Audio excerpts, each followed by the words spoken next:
SER Podcast. Hora 25 de los negocios, con Aimar Bretos y Pablo Anzola. 2 meses y medio después del estallido de la guerra en Oriente Próximo y con el grifo del 20% del petróleo global cerrado, dice hoy la Agencia Internacional de la Energía que las reservas internacionales de crudo están bajando a un ritmo récord. Tiramos de reservas porque el 13% del petróleo global ha desaparecido del mercado estas últimas semanas por el cierre del estrecho de Hormuz, lo que quiere decir que 1 de cada 10 barriles ya no está. Y también tiramos de esas reservas porque pese a que otros países como Estados Unidos o Canadá están bombeando muchísimo más que antes de la guerra, y pese a que la subida de precios está obligando a recortar ya el consumo de crudo, esas cuentas no salen y el precio del petróleo sigue disparado, no tenemos suficiente. En plena reconfiguración del tablero global, hoy analizamos hasta cuándo aguanta el mundo con este nivel de precios y con el estrecho de Hormuz bloqueado a cal y canto. Hoy analizamos esta cuenta atrás en Hora 25 de los negocios.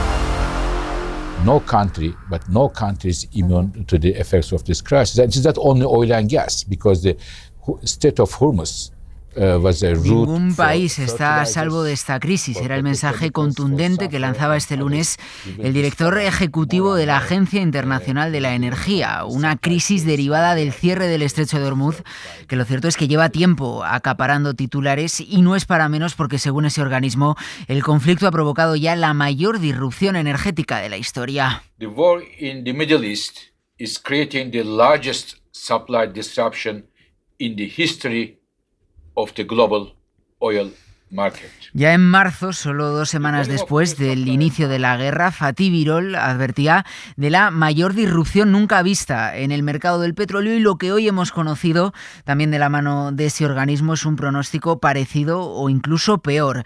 Primero, por lo que ya no tenemos, 14 millones de barriles diarios de petróleo se han esfumado del mercado por el cierre de ese punto estratégico del estrecho de Hormuz. Eso es en torno al 13% del total. Es para entenderlo como si 1 de cada 10 barriles hubieran desaparecido del mundo. Y segundo, un pronóstico peor por lo que estamos dejando de tener, el cierre del grifo del petróleo del Golfo Pérsico con estos ataques a las infraestructuras energéticas ha provocado, según el organismo, una reducción récord de las reservas de crudo. Casi 250 millones de barriles han desaparecido en estos 2 meses de guerra, después, por cierto, de haber tenido que recurrir a una de las mayores liberaciones de esas reservas de toda la historia. Toda esta situación está reconfigurando las dinámicas globales y lo está haciendo además a marchas forzosas. Los países de fuera del Golfo, como Estados Unidos, también Canadá, Brasil, incluso Venezuela, dice hoy la Agencia Internacional, están disparando la producción mientras el mundo en general se está viendo forzado a consumir algo menos. Los precios elevados de los combustibles, de todos sus derivados, sumados además a las medidas de ahorro que están desplegando algunas economías avanzadas, han contribuido a reducir esa demanda de crudo, pero ni ese reflote de la oferta ni esa reducción del consumo devuelven el mercado al punto de equilibrio en el que partía.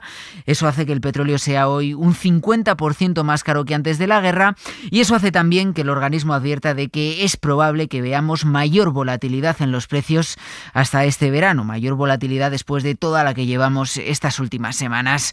Así que vamos a empezar leyendo todo esto, vamos a empezar leyendo la letra pequeña de ese informe de abril que hemos conocido hoy, porque la Agencia Internacional de la Energía calcula que el mundo ha perdido, ya lo decíamos, el 13% de la producción de petróleo. Jordi Fábrega, buenas noches. ¿Qué tal, Pablo? Buenas noches. Desde que empezó el conflicto se han perdido más de 1.000 millones de barriles de petróleo, es el cálculo que hace la Agencia Internacional de la Energía. Son unas pérdidas vinculadas directamente al cierre del estrecho de Hormuz, que ha sacado de la circulación unos 14 millones de barriles día en una disrupción que, según dice la Agencia Internacional de la Energía, no tiene precedentes. Los 2 principales países productores de la zona, que son Arabia Saudí y Emiratos Árabes, han conseguido canalizar una parte del petróleo petróleo que producen mediante otras vías, evitando Hormuz, además de que se han liberado barriles de las reservas estratégicas y todo eso ha permitido aliviar un poco la situación, además de que se está produciendo, dice la agencia, una reducción, un ajuste de la demanda. Calcula la agencia en su último boletín que aunque Hormuz se reabriera a partir del mes de julio, el mercado del petróleo seguiría produciendo menos barriles de los que se necesitan todo lo que queda de año y eso puede afectar al precio del petróleo.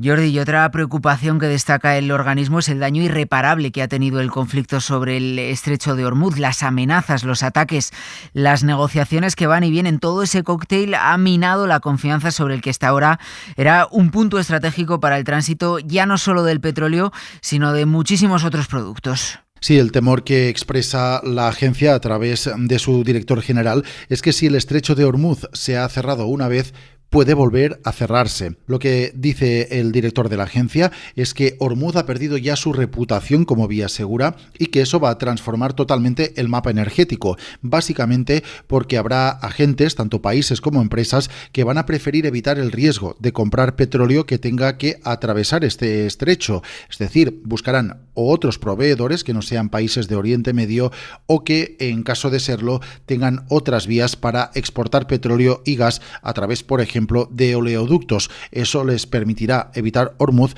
y también les permitirá evitar tener que pagar más por los seguros que probablemente van a ser más caros a partir de ahora para todas aquellas embarcaciones que quieran cruzar el estrecho. Gracias, Jordi. Este es el impacto, por tanto, en el tablero de juego global y luego está el impacto en el día a día, que seguramente es el que más preocupe a quien nos escucha desde casa. Ha elegido gasolina sin plomo 95. El impacto en el precio de la gasolina, de los alimentos, de los billetes de avión, en definitiva, el efecto pegajoso que tiene el encarecimiento de la energía sobre todo lo demás y que ya estamos notando en el bolsillo. De momento son los precios, de hecho, los que están aguantando como gran amortiguador de todo este shock, de todo este desajuste entre oferta y demanda. Lo hemos visto, por ejemplo, con el subidón que pegaron los precios de la gasolina y del diésel en las primeras semanas de marzo. Esa fue la mayor de los últimos 4 años, aunque es cierto que la rebaja fiscal del gobierno y también la caída, la moderación que han ido acumulando desde entonces ha relajado algo las cosas en el surtidor. Nacho Rabadán es director general de la Confederación Española de Estaciones de Servicio. ¿Qué tal, Nacho? Buenas noches. Hola, buenas noches, ¿cómo estáis? Nacho, el diagnóstico que lanza hoy la Agencia Internacional de la Energía habla de un shock prolongado. Es cierto que España, y lo hemos venido contando, es uno de los países menos expuestos a esta crisis cuando nos referimos al suministro, pero seguimos viendo el impacto en los precios. No sé qué podemos esperar de cara a las próximas semanas, incluso ya al verano en los surtidores. Pues lo dices muy bien, estamos bien preparados. Sálvese cualquier cuestión adicional que pueda suceder, que uno ya no sabe lo que puede pasar, pero estamos bien preparados en lo que al suministro se refiere. Pero al final los carburantes, al ser una commodity que cotizan en los mercados internacionales y a cuyas cotizaciones estamos sujetos, pues lógicamente si hay una escasez global, como es lo que sucede, pues el precio se resiente al alza, lógicamente, con lo cual pues sí, nos hemos mal acostumbrado diría yo, a tener estos precios inusitadamente altos con los que tenemos que operar y que, por cierto, generan muchas complicaciones en la operativa diaria de las estaciones de servicio. Ya sé que también de nuestros clientes, de los consumidores, empresas, transportistas, etcétera, pero también de las propias estaciones de servicio. Nacho, ¿creéis desde el sector que habría que mantener esa bajada del IVA, del impuesto a hidrocarburos, que se descuenta ya en el surtidor y que está aliviando mucho las cosas estas semanas, más allá de junio? ¿Habría que ir más allá?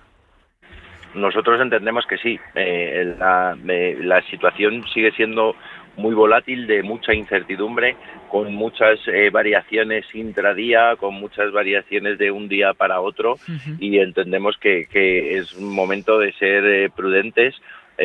Creemos que la Administración acertó de pleno, haciéndonos caso, por cierto, porque lo pedimos ya el 6 de marzo y el 20 de marzo lo aprobó ese famoso Consejo de Ministros extraordinario, y creemos que acertó de pleno. Las consecuencias serían mucho peores si no se hubieran aprobado esas medidas en ese Consejo de Ministros del 20 de marzo. Con lo cual sí, nosotros creemos que en tanto en cuanto esta situación siga siendo inestable, porque sigue siendo inestable, porque no sabemos qué va a suceder, pues habría que mantener estas medidas en vigor, desde luego. Pues Nacho Rabadán, director general de la Confederación Española de Estaciones de Servicios, muchas gracias por estar esta noche aquí en La SER, Nacho. Gracias a vosotros siempre. Un saludo. Ese es el impacto en los precios. Lo cierto es que de momento, y pese a que las refinerías y las petroleras ya están reduciendo sus compras de crudo, lo que no parece que vayamos a tener ni en Europa ni en España es un problema de suministro. Llevamos semanas escuchando mensajes de tranquilidad. Lo decía, por ejemplo, esta semana el secretario de Estado de Energía, Joan Goizaz. El suministro de este verano está asegurado en la medida que entre reservas operativas, reservas estratégicas, reservas, existencias mínimas de seguridad, tenemos del orden de 90 días de existencias, con lo cual, aunque hipotéticamente mañana mismo se cerrara la frontera, cosa que no va a ocurrir, no está ocurriendo, pero hipotéticamente, aunque se cerrara la frontera, este verano teóricamente lo podríamos pasar con normalidad. Normalidad, pese a que lo que sí estamos viendo en las últimas semanas es como cada vez son más las aerolíneas que anuncian una reducción de plazas, cancelan vuelos o al menos están reconfigurando toda esa hoja de ruta para los próximos meses. Este es uno de los sectores más afectados. Edu Hernández, buenas noches. ¿Qué tal, Pablo? Buenas noches. Sí, hemos visto unos primeros ajustes de operativa después del fuerte incremento en el precio del queroseno, que ahora mismo está en unos $162 por barril. Es un 80% más que hace un año. En las últimas semanas ha llegado a tocar su nivel más alto de toda la historia, unos $209 el barril. De cara a las próximas semanas, el sector ya anticipa reducciones de capacidad. En la región de Oriente Próximo para mayo hemos tenido un recorte del 35% en plazas, para junio ya es del 10% y para julio del 5%. En Europa Oriental los asientos han caído ya un 18% y en el sur y el sureste asiático más o menos un 9% y aquí en Europa Occidental un 3,7%. España de momento se desmarca. Este mes de mayo tenemos un aumento de plazas del 7% y para el resto de la temporada de verano del 5,7%. Todo esto va a tener un impacto en los flujos de turistas extranjeros de la zona de Oriente Próximo, como explicaba ayer la presidenta del Consejo Mundial de Viajes y Turismo. Todas las regiones van a tener un crecimiento, excepto Medio Oriente, por lo que estamos viviendo, y el impacto estimado hoy en día es de 14,5% en la región. En cualquier caso, España tiene todas las plazas de nuestras aerolíneas garantizadas y no prevén quedarse sin queroseno para este verano. Gracias, Edu. Ese es uno de los sectores a los que apunta hoy la Agencia Internacional de la Energía. Así que he leído el impacto que estamos viendo ya y que vamos a ver seguramente más adelante en la calle. Analizamos ahora esa cuenta atrás que hoy deja caer la Agencia Internacional de la Energía si la situación sigue así, si Ormuz sigue prácticamente cerrado a cal y canto. Antoni Cuniat es profesor titular de la Universidad de Valencia. ¿Qué tal, Antoni? Buenas noches. Hola, buenas noches. Bueno, de momento estamos viendo a los precios absorber el choque, no estamos viendo problemas de suministro, al menos aquí en Europa y en España, pero me gustaría preguntarte hasta cuánto aguantan estas reservas de las que ya se está tirando y hasta cuánto puede la economía aguantar con ese punto estratégico con el estrecho de Ormuz cerrado. Bueno, sobre esto hay opiniones discrepantes, ¿no? Los más pesimistas dicen que se podría aguantar hasta un mes, como máximo antes de alguna restricción. Otros menos pesimistas están más de acuerdo con el gobierno, que se tiene hasta el verano, ¿vale? Pero tenemos en cuenta que España, al igual que todos los países, tienen 90 días de reservas. Porque claro, esos 90 días de reserva es en caso de cierre total, en caso de extrema urgencia, ¿vale? Es el último recurso. Esperemos no llegar a ese último recurso. Pero en todo caso, el problema a corto plazo, antes de escasez, lo que tendríamos sería una escalada de precios tremenda, con posiblemente los precios de la gasolina y el diésel por encima de los 2 euros, ¿no? Es decir, antes de la escasez, yo me preocuparía antes por la escalada de precios si esto continúa. ¿Y dónde podríamos ver, Antonio, el precio, por ejemplo, del petróleo, la cotización del barril de Brent? Pues posiblemente podríamos llegar por encima de los $200 dólares, posiblemente. Démonos cuenta que claro, que la demanda es muy inelástica, entonces cualquier disminución de la oferta se traslada inmediatamente a precios, ¿no? Entonces los precios responden inmediatamente a cualquier restricción de la oferta. Claro, ese es el impacto a corto plazo, pero hoy la Agencia Internacional habla también de un impacto más a largo, habla de una confianza minada sobre el estrecho de Ormuz.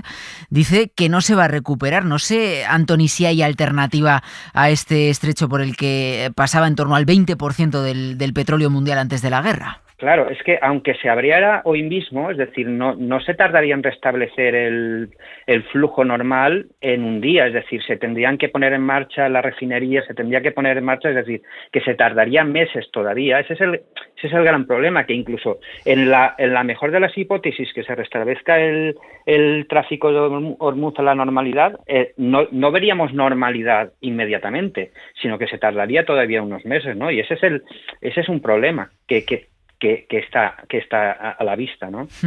Lo decíamos, hemos visto estas semanas el precio del petróleo rozando los $120, todo un subidón. We are moments away from the start of trading on what is already an insanely volatile una subida Monday. de casi el 50% desde que arrancó el conflicto, que ha permitido a un puñado de compañías petroleras y energéticas disparar sus beneficios por la guerra. Son los que están monetizando este shock y rentabilizando la incertidumbre. Javier Díaz, buenas noches. Buenas noches. Si nos vamos directos a los datos, las 14 mayores petroleras mundiales han aumentado su beneficio en un 10% desde que comenzó el conflicto.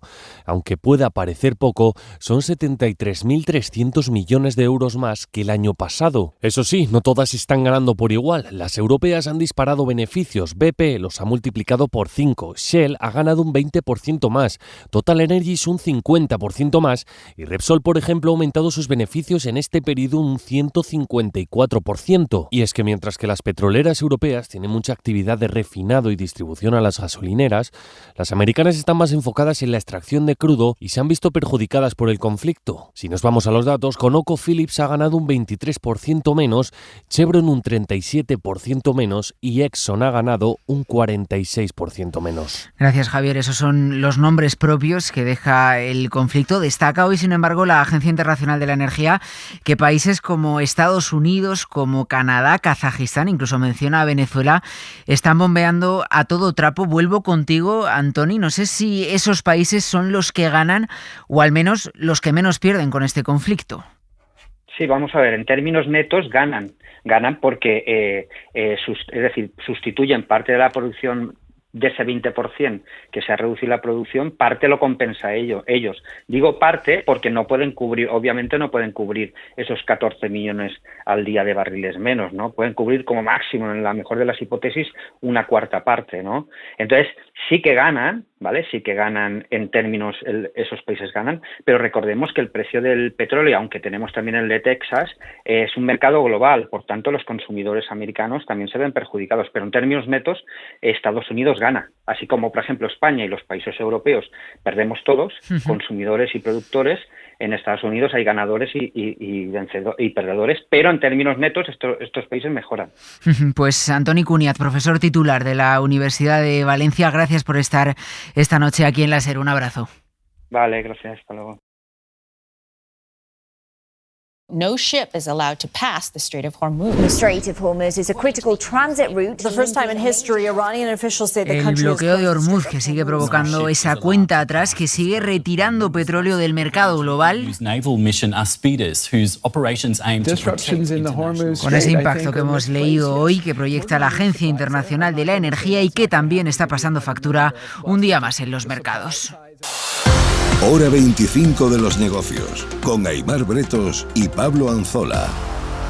Mercados que cogen hoy algo de aire, que no miran ya solo a Oriente Próximo, a ese estrecho de Hormuz, también lo hacen a China, porque Donald Trump y Xi Jinping arrancan una cumbre de alto voltaje que puede dejar muchísimos movimientos en el tablero comercial y también geopolítico. Y sin embargo, vemos tranquilidad en las bolsas, los mercados han pasado hoy al verde, aunque por poco. Estefanía Salvatierra, buenas noches. ¿Qué tal, Pablo? Buenas noches. El IBEX 35 ha cerrado la jornada en positivo, subiendo casi medio punto después de 4 jornadas en negativo, un impulso que deja al selectivo español por encima de los 17.600 puntos.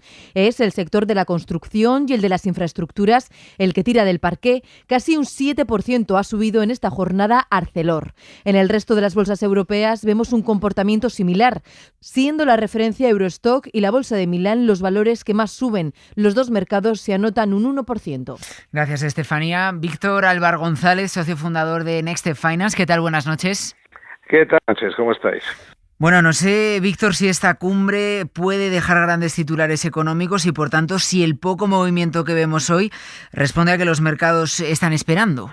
Hay mucho de eso. Es decir, que para empezar en esta cumbre puede haber algún tipo de resultado político, es decir, algún tipo de ayuda a la solución del problema del conflicto en Irán, lo cual obviamente a los mercados les anima. Y por eso están esperando, pero esperando en positivo. Y luego, pues, Trump se ha ido con un panel de CEOs, de jefes de empresas norteamericanos que no se había visto nunca. Es decir, se ha ido con todos los grandes empresarios de norteamericanos, desde Elon Musk al CEO de Nvidia, etcétera. Con lo cual, sí, hay expectativas al respecto y expectativas positivas. Esperemos que no desilusionen. Por eso te iba a preguntar, Víctor, vemos a Donald Trump rodeado de Elon Musk, de otros grandes magnates tecnológicos. No sé si esto es un guiño y no sé si esto debe invitarnos a apostar por esos sectores. ¿Vienen buenas noticias? Sobre todo, en nuestra opinión, lo que ocurre, mira, esto es, lo básico es relativamente sencillo. Estados Unidos tiene un problema geopolítico ahora mismo y con las consecuencias que eso tiene en los precios en Norteamérica, en la inflación, etcétera, y en definitiva en las elecciones que se aproximan del midterm norteamericanas. Y China tiene un problema económico. China sigue en deflación, sigue sin poder superar la crisis inmobiliaria, sigue con un modelo basado en producir barato y vender cantidad y en muchos casos no tanta calidad, en otros sí, pero básicamente es un modelo exportador. Yo creo que lo mejor que podría pasar de aquí es que se den cuenta de que se pueden ayudar.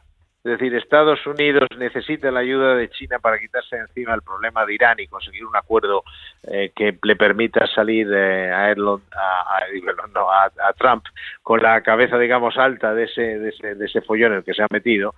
Y los chinos tienen un problema económico claro, y les vendría muy bien primero que haya unas buenas relaciones económicas con Estados Unidos, que es el primer cliente, y luego pues a lo mejor avanzar en temas de economía en general, y luego tratar el tema de la inteligencia artificial, porque es la típica cosa que por un lado les enfrenta como competencia, pero por otro lado les viene bien a los dos, por otro lado conviene organizar un poco el tema, porque es un tema muy importante. Entonces vamos a ver si colaboran en lugar de enfrentarse, porque no olvidemos que se están reuniendo dos partes que son enemigas. Lo que pasa es que la relación entre los dos presidentes, o bueno, como llamemos al de China, pues no son malas, y en el fondo ahora mismo se necesitan, pese a que sean enemigos. Es así la política. Pero esperemos que en esta ocasión, digamos, el planteamiento sea sobre todo de colaboración, y de eso salga algo bueno, y los mercados lo esperan con cierta esperanza, con cierta visión positiva, a ver si es verdad. A lo mejor luego no es para tanto. Claro, el caso es que también, Víctor, con todo este horizonte abierto que estábamos comentando, los índices de Wall Street no solo se han recuperado de la guerra, sino que están ya en máximos históricos. No sé qué nos quiere decir esto. Nos quiere decir que las empresas norteamericanas están ganando más dinero casi que nunca. Es decir, que los resultados que están teniendo, por ejemplo, las grandes tecnológicas, que tanto se hablaba de que había una burbuja, de que no sé qué, bueno, pues estamos viendo unos resultados comparados con el trimestre similar del año anterior, que en el caso de las 7 magníficas es 60% superiores. Es una barbaridad. Pero es que el S&P 500, los resultados hablo del beneficio por acción, pero en el caso del S&P 500 en conjunto es 27% superior a 12 meses antes. Es decir, que estamos viendo unos resultados históricos. Pues la bolsa, claro, refleja que estas empresas van muy bien. Las empresas cotizadas, una gran parte de ellas, y sobre todo las tecnológicas, van muy bien, y luego también hay mucha excitación, mucha expectativa. Aquí se habla menos, pues estamos un poco fuera de esto, pero allí hay mucha expectativa con las salidas a bolsa de estas grandes empresas de la inteligencia artificial, Anthropic, SpaceX, OpenAI, etcétera. Eso calienta también el mercado. Y en el caso del IBEX 35, Víctor, ¿cuándo le vamos a poder ver recuperar esos 18.500 puntos de los que partía justo antes de la guerra? Porque aquí sí que tenemos esa brecha todavía. Sí, eso es muy importante mencionarlo. Es decir, Estados Unidos está superando el tema de la guerra porque tiene una economía muy boyante, tiene tecnología, tiene la inteligencia artificial, tiene grandes expectativas. Europa nos hemos quedado en otra cosa y Europa además es la principal víctima de esta guerra. Es mucho más dependiente del estrecho de Hormuz. En fin, nosotros sí que estamos sufriendo esa situación y no levantamos cabeza porque no tenemos nada que lo equilibre. Volveremos a ver al IBEX en los niveles anteriores a la guerra en el momento que se reabra el estrecho de Hormuz. Así de claro, mientras tanto va a costar. Pues Víctor Álvar González, socio fundador de Nextstep Finance, muchas gracias por estar aquí en la SER. Un abrazo. Muchas gracias a vosotros. Para no perderte ningún episodio, síguenos en la aplicación o la web de la SER, Podium Podcast o tu plataforma de audio favorita.